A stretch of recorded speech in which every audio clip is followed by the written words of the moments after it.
want to, I guess, begin by saying thank you to the county museums, curators and staff for letting me, I guess, do some experiments with the stone, and also to do some kind of informal research and study, and to, I guess, have the opportunity to learn from these stones and this particular tool and technology and what it has to offer us today.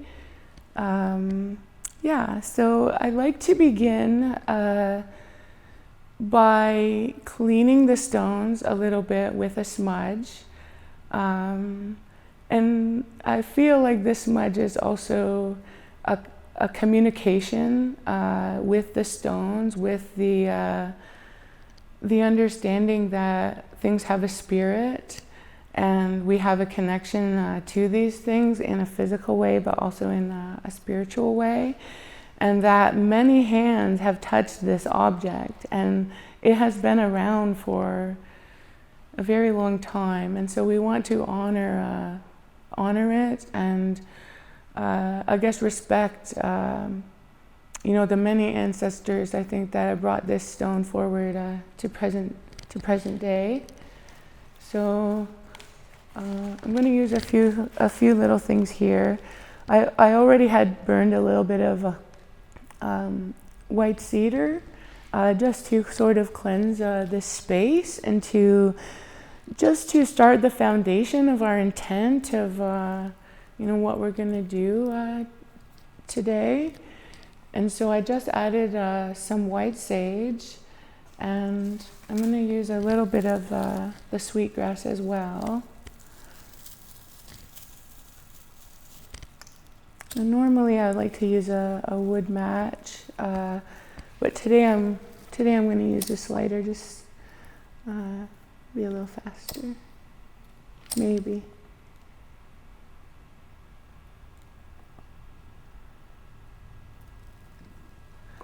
So, and in this particular geographic region, presently you have a lot of Mohawks residing in the area, Kahehtoktha people. But over hundreds of years, thousands of years, many different nations and tribes had come to this area at one time or another. And so I feel like by using the sage and the cedar and also the sweetgrass is sort of acknowledging, many different nations of people that might have a connection to these stones over time. I'm going to reach in here and just add a little pinch of tobacco. I just want to have a little bit of that sacred tobacco. And they say that the sacred tobacco, it carries our messages up to the Creator in the smoke. We can use the tobacco in different ways. And in this way that I'm using it here is, again, just to communicate our intentions to creation, to the Creator, to let them know that we want to learn, and that we want to honor the stone, and and just be open to all of the different possibilities that are offered. So thank you. I think that is pretty good. Sometimes a smudge will burn really, really strong and have a tremendous amount of smoke. There's some here. But sometimes it's just a gentle smoke. And it could be because we've cleaned these stones before. It could be because we're, here with these good minds to do what we're doing today. I think I remember just when we first smudged the stones that we had a real smoke happening. There was a lot of smoke, but to me that symbolized that longing for the connection with the human beings, that even though it was here at the museum, it was completely inactive because we didn't know, and I say we just being a person in the area, we didn't know a lot about it. And what I'm really impressed about it, just having a little bit of background with museums and with Indigenous artifacts, especially from this area. What's really exciting about it is that it's a fit. Sometimes you can find mortar and pestles. They're not that uncommon, but to find one that is like a lock and key is quite, I think is quite unique in my own experience. And so it's a really good grinder because it's a fit. It's not two different artifacts that have been then placed together later. And so I was able to meet some folks. I got invited to Topsy Farms over on Amherst Island, and they had some folks from Queens talking about the stones and rock and the rock of the area and how it's formed over time. And it was incredible. And I learned a lot. I was like a sponge, just soaking up the information, because what I was looking for was information to help me understand more about this tool and this technology. You know, how it formed, the strength of it, the different contrast between this lower stone, which is the mortar, and this part here, which is the pestle. So, yeah. And then the other thing I guess I really get excited about when I think of these stones, I think of what foods the people used and had and cultivated or foraged over many years in this area, and all the different things that it could have been used for.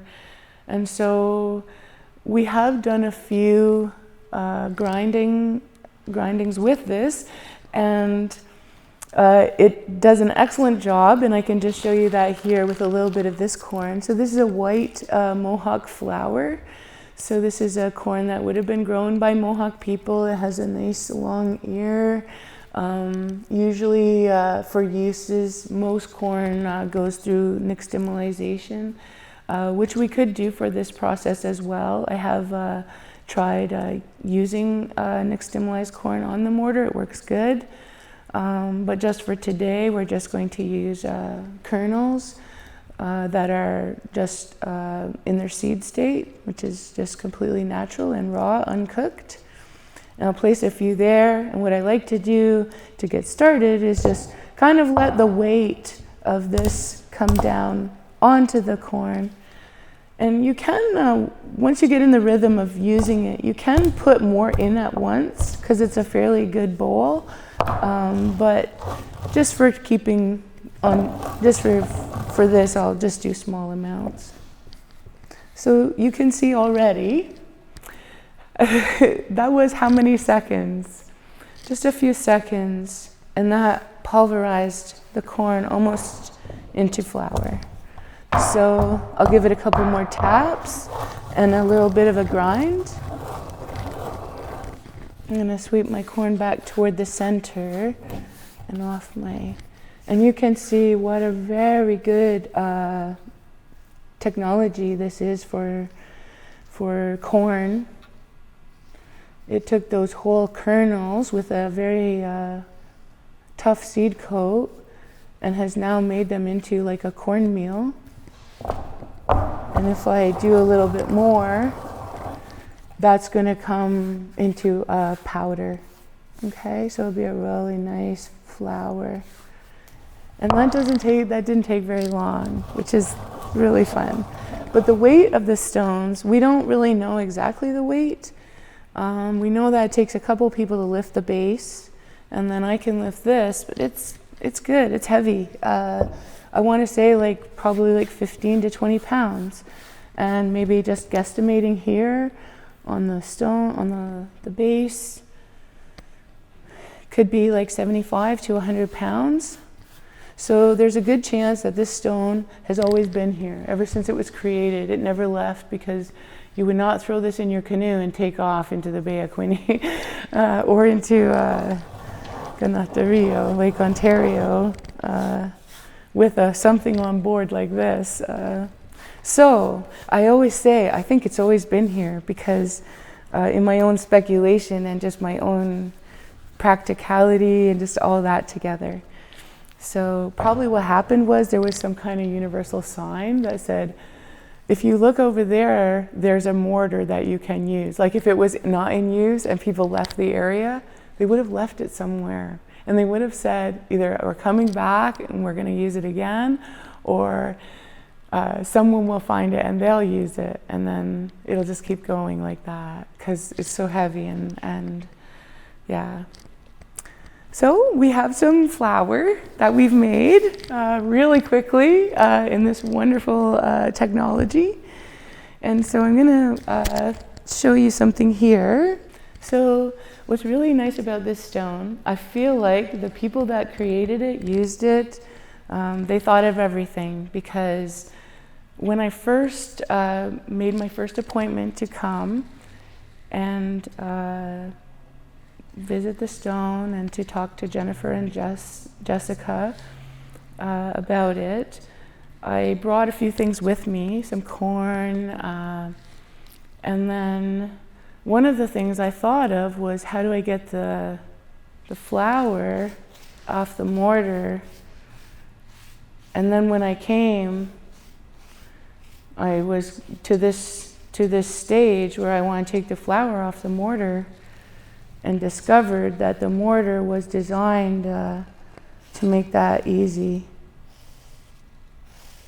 And there you have it. So I've just used, there's a ledge that's formed there. So the owners, the makers, the users, they thought of everything. There's nothing that there's nothing that I feel like I can bring to this technology. It's whole, it's complete. And maybe because it's been around for so long, so it's pretty fun. We have tried grinding different kinds of corn. So these are all heirloom corn. I'll start over here. This is a wampum dent. So that's, I don't think we've tried grinding that one yet. So that might be a good one for today. It'll probably make a really lovely cornmeal. So this one here, is a blue flint corn, very tasty. Out of all the corns I've tried and grown and eaten, it's probably one of my favorites.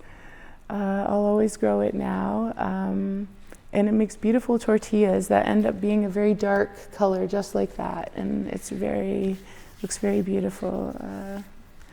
And then this is, like I said, the Mohawk white flour. So this is a flint. It's a harder corn. The flour is a little softer. Okay, there's another blue flint. This is a black sweet corn called Black Aztec. There's another one which has more rows, which is a Haudenosaunee variety, which I used to have, but unfortunately I'm still looking to get some more of that seed. These are Cayuga flint. It's different than this corn here. And it also is a delicious corn. They're a harder exterior corn on these flints, but it makes them really good for storing. You can hear it, they're strong. And it takes a lot to get through that coat, and that's part of why the corn is nixtamalized, but it does grind nicely as well. This is a popcorn that we call Kahehtoktha wadenastadagwas, which is the strawberry popping corn. And it's very good tasting. And for fun, we ground some of that a couple of times just to see. And so I have a little mixture of some of the same corn in here, but we have an extra one there. These are all from the same. These ones here. This is called pod corn or grandfather corn. It's also a style of popcorn. And if you've never seen these guys before, in this style, the kernel is inside its individual husk. And so one of the things I'd like to do today, there's the kernel. Now, the corn you see here, all of the husks are on the exterior of the exterior, but these ones, there's an exterior husk and also the husk of every kernel. So I said to my husband, what do you think that they did with this corn? And he goes, I don't know, but it was only for ceremony. I said, why do you say that? He said, because you know how long it takes to take all the husks off those little kernels? I was like, good point. So I think he's onto something. But just for fun, we're going to put a couple here on the mortar, because I just want to see how if it helps, or how it can help pop these little guys out of their husk. Just let me see here. So some of the presentation is a little impromptu because we've done it a few times, and each time I try to learn some new things. So we experiment a little bit. So here we go. It sort of help pop them out. Oh, I crushed that one. Yeah, so anyway, let's see what happens with that little. So we just have a couple of kernels of that corn there, and I'm just, breaks up really easy. The mortar doesn't take any time at all with the weight of the. So let's, for fun, try a bit of black beans, because I don't know if you're like me. I like bean flour, using it for different things. And so here we go. So, and I did say earlier, as we were preparing, just to be careful. Usually in our presentations, it's interactive and people can come up and try the stones, not just me doing it. But I tell people, be careful not to catch your fingers underneath any part of the mortar, any part of the pestle, because it will bind and it will hurt and pinch because it's heavy, and so you don't want to get anything caught under there that you don't want ground up. I mean, obviously it's not, you're the operator, so you can stop if you're pinched. But yeah, you just don't want that to happen. You want to know where your fingers are. So with the black beans, I'm grinding, but I'm also just tapping on them a little bit, because like I said, I find the weight of this helps really pulverize things quickly. And so there's the black bean flour mixed in with a couple little bits of popcorn. So, and we can take that down even more. So fun. So some of the other things that we have tried is we tried doing some nuts, and that was really good, because it worked really great. It was very quick. It took what could be a hard job, and made it easy, made it fast. So it's like a modern food processor. Pulverizer, and I am kind of old-fashioned, so I probably would have one of these in my kitchen, or would like to. So another thing that we did for fun and for curiosity, I'm going to put the flour up there. For fun and curiosity, we put a dried cayenne pepper. So then we did it, and then I realized, oh no, because I think I started to sneeze first, and then a few of the participants too, because it was pulverized so much that the powder went in the air. And then I realized, oh no, how do I clean this mess up now? But then I realized, oh, you just take more corn. And then I made a joke about spicy cornmeal, and it was really, really fun. So yeah, there's a lot that we can do. And try and learn and even have fun doing it.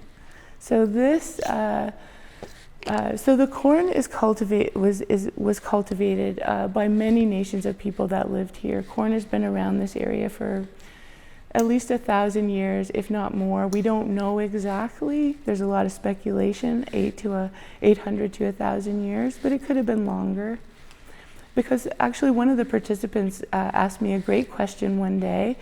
They said, well, if it's quite old, then it predates corn in the area. And so I thought, well, it could be, but what would have people been using it for if it was pre-corn in the area? Just for thought, right? Just to think about it. And then I thought, oh yeah, the wild rice, because it's been here, it's plentiful, people would have utilized it, harvested it. They still come and harvest it here in the area. So I brought some wild rice. So this is the full-length processed rice. So I mean processed by like, it was dried, parched, danced on, and removed like from the husks. So I'm gonna just put some of that on there. And so a lot of the time we boil the wild rice, which is great, it's fine. But you can also make wild rice into flour and make all kinds of wonderful dishes. And one of the things that we like is we like wild rice pancakes. So we sometimes cook the wild rice and then just make a batter to go with it, but then sometimes we grind the rice and make a flour. And then we use that flour, and it just has a really nice nutty flavor. Yeah, if you've never had wild rice, give it a try, or any of these corns. They're so flavorful, and you know, I always learned that we're supposed to have a colorful diet, and when I look at the diet of the Indigenous people of the area, I see the color, and I'm so excited. And I'm thankful for the good health that those colors bring into our diet. So again, I like to just give it a few taps to try to start getting it ready for the stone. And you can see there's a crack here. So at some time this stone might break, I don't know. But I'm thankful that the museums are, the county museums are letting us give it this try, you know, because even if it, you know, if it did break, or if it does break, we'll have learned a lot by doing this and by trying. And so one thing I want to say about the stone, Jess, do you want to grind the wild rice? I can like move off to the side a bit and let you give it a try. You can see there, it's coming along really nicely already. Some of the flowers, like with the bean and some of the colored corns and the wild rice, it gives us a nice colored flower. So, here, give it a try. So one of the things that we learned really early about the stone, when I first picked it up and tried moving it, the top piece, was that it works best going in a counterclockwise direction. As soon as you start going the other way, there's a binding and there's a way that it wants to start to empty out what you have inside. But what we've been finding is, it moves perfectly in the counterclockwise direction and has really good results. And so as an Indigenous person, as a Kahehtoktha, we're taught in our stories, in our legends, through our culture, that we move in a counterclockwise direction, like in our ceremonies, in our dances, and so we follow that direction. They say that's the direction of the earth turning, and so that's the pattern that we follow. And so when I realized that the stone moved counterclockwise, then I started, you know, being really curious about the makers. Who were the makers? Is this their teaching as well, to go in a counterclockwise direction? So there's lots of things to think about. Certainly so a thank lot you. harder to grind the rice than it is to grind Yes. corn and other Yes. things. But, and I don't know if that crack has grown any bigger since we started using it, but like you say, it's so important to use it when you have it. Yeah. Well, and thank you, Jess. Thank you. And it's just so amazing that this stone is here. I was so glad when I saw it, and I felt a connection to ask about the stone, to make inquiries about it. And then here we are, several of these test grindings and experiments later, and it's still exciting, and it still is offering us information, which is really good. me and Jess are going to try to share that with people, and as a way to help people think of Indigenous technology, Indigenous science, ecology, the different foods that people grew and ate and cultivated and foraged for in the area.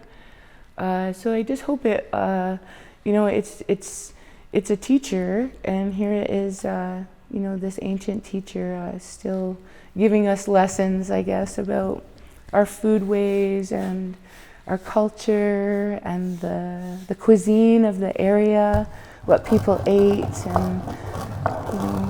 and what people use these tools for. What were all the uses and that they would have had for this?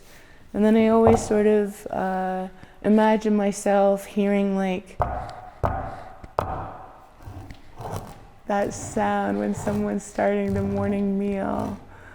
Maybe it's off in the distance, or maybe it's just outside your lodge, but I just think of it as a really, just a really neat something. And it has a really nice vibration. And one of the things that I'm really curious about, and maybe some of the people that are watching might have ideas about this too that they want to share, is that I wonder if the stone itself offered something to the diet because of the grinding, and that maybe these very, very small particles go into the food. I don't know, but it's just something I've often thought about. I think of these as like a mineral or something of that sort. So there we go. We can go a little bit further with the wild rice, and then we'll take it down a little bit more here. And so here we go. We have some really nice rice flour starting to happen. And as Jess said, it's a little more work doing the rice, but if you look at it compared to like the corn, so that's why you have a little different result in the grinding, but still a really good result. It's hard to find modern equipment that can pulverize like this stone is doing right now. Like in a blender or in a food processor, those blades get really hot trying to crush things like this, where this stone doesn't develop any heat, doesn't get a chance to, because it grinds it so fast and pulverizes it so fast. And so if you were really, I'm standing around talking about them, but if you were wanting to make a meal, you'd have to get to work, and get it done. But I suspect it wouldn't take that long to do quite a bit of flour. And like I said, I've not been able to add anything to this technology. Every time I think of a question, it answers it and says, there you go. It's a perfectly designed tool. It can grind many things. It can crack open nuts, and it can pulverize the nuts. And it's done very well on almost everything that we've put in it. It's pretty exciting that this tool is around and that the two pieces are together. So thank you so much for once again letting me work with the stone, letting me share what I experience when I work with the stone. I enjoy it very much. I really like investigating artifacts such as this, especially if they're a culinary artifact in a way. That really interests me, especially since I'm interested in seeds and heirloom food. So thank you. Thank you so much for inviting me and letting me come, and I'll clean this up. Thank you.